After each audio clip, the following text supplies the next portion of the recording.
Assalamualaikum warahmatullahi wabarakatuh.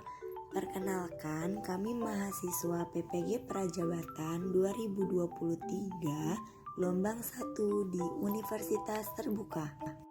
Pada video kali ini, kami akan memaparkan hasil diskusi kelompok kami terkait ruang kolaborasi topik 1 mata kuliah pemahaman peserta didik dan pembelajarannya. Kelompok kami beranggotakan Hakim Mufaddal, Nabila Az-Zahra Tusyadi, Rida Lancestia Wahyono, dan Anissa Majid Nugroho.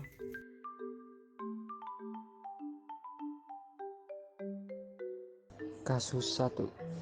Seorang guru matematika di kelas 7 menyampaikan materi tentang nilai rata-rata atau mean.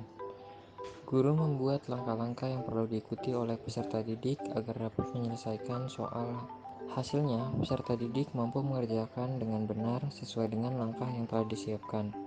Guru meminta peserta didik untuk mengulangi soal yang sama tanpa melihat urutan pengerjaan soal, dan peserta didik mampu mengerjakannya dengan benar. Apa yang membuat peserta didik mampu mengerjakan soal dengan baik pada percobaan kedua, tanpa melihat urutan atau langkah pengerjaan soal? Peserta didik mampu mengerjakan soal dengan baik karena sudah diberikan stimulus berupa langkah-langkah pengerjaan soal dan latihan soal percobaan yang pertama. Hal yang dilakukan oleh guru mempermudah peserta didik mengingat bagaimana cara mengerjakan soal yang diberikan dengan benar, sehingga dalam mengerjakan soal selanjutnya peserta didik tidak merasa kesulitan lagi. Dalam kegiatan belajar yang seperti apa, metode di atas dapat diterapkan. Elaborasi jawaban Anda dengan menyertakan teori yang berkaitan.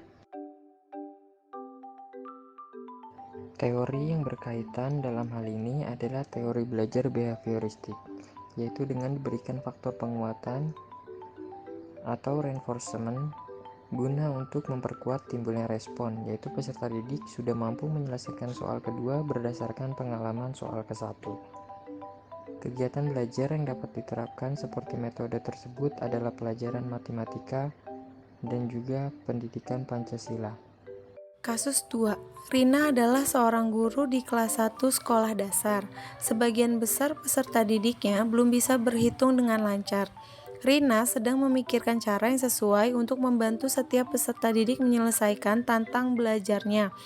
Pertanyaan pertama, menurut Anda, apa yang dapat Rina lakukan untuk membantu peserta didiknya sesuai dengan tahapan perkembangan usia? Mengapa Anda menyarankan hal tersebut? Elaborasi jawaban Anda dengan menyertakan teori yang berkaitan.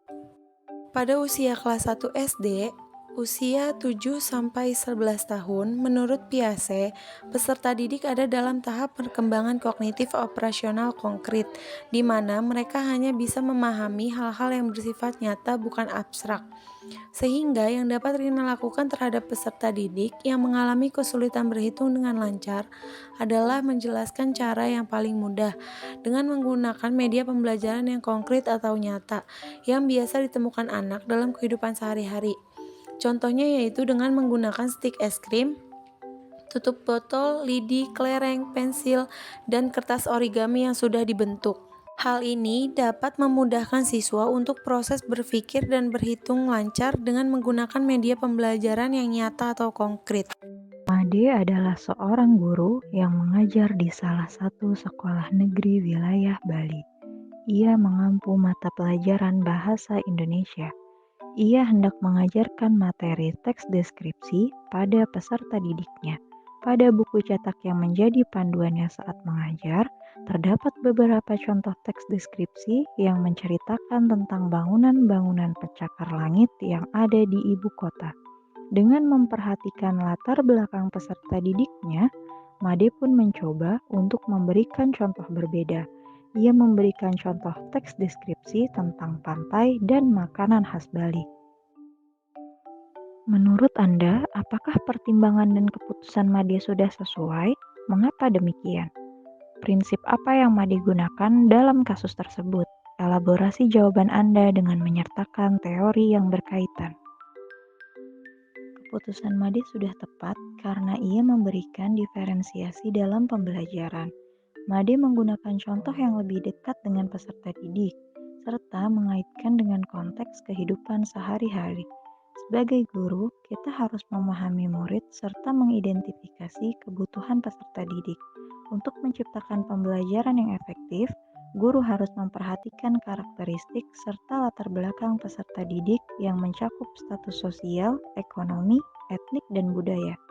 Prinsip yang digunakan adalah teori belajar humanistik yang bertujuan untuk memanusiakan manusia sehingga seorang individu bisa lebih mudah dalam memahami diri dan lingkungannya untuk mencapai aktualisasi diri. Pendekatan yang digunakan adalah pendekatan kontekstual dengan menerapkan pembelajaran yang relevan dengan latar belakang lingkungan dan budaya peserta didik. Pembelajaran ini dapat menarik minat peserta didik karena peserta didik merasa materi yang diberikan ada hubungannya dengan lingkungan kehidupan mereka sehari-hari. Itulah hasil diskusi kelompok kami. Kurang lebihnya kami mohon maaf. Terima kasih sudah menonton. Wassalamualaikum warahmatullahi wabarakatuh.